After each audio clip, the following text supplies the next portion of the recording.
does a manufacturing organization convert into a consumer-centric organization? What are the kind of lessons that you would have seen with respect to other case studies? Yes, thank you, Dr. Singh. And there is one example I would like to give over here. See, we work with a lot of manufacturers across the country. Manufacturers in the space of automobile, manufacturers in the space of chemicals, manufacturers in the space of, many other domains. Now, there are two challenges that manufacturers face. One is the demand side challenges, other is supply side challenges. Demand side challenges is, let's take example of a automobile manufacturer. There is a lot of demand coming in for a particular kind of vehicle.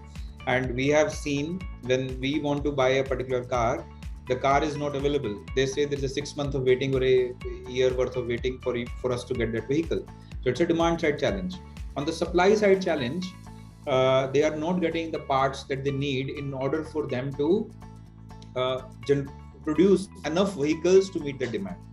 And there is a third challenge, which is internal, wherein there are the processes that we have put in to deliver a production output. Let's say I, as a manufacturer, I am currently delivering 800 vehicles in a day. But for me to be able to meet the demand, I should be able to deliver about 1200 vehicles in a day.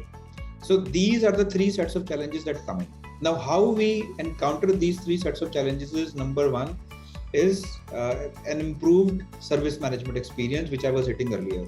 And that service management experience relates to both the demand and the supply side. So for example, am I able to interact with my suppliers in a way where my suppliers have an automated platform for me to tell me that what supplies they can give me by what date, and am I able to track it well enough? So suppliers have a platform which is always available and has integrations available between their platform and my platform, so that I don't face supply side challenges.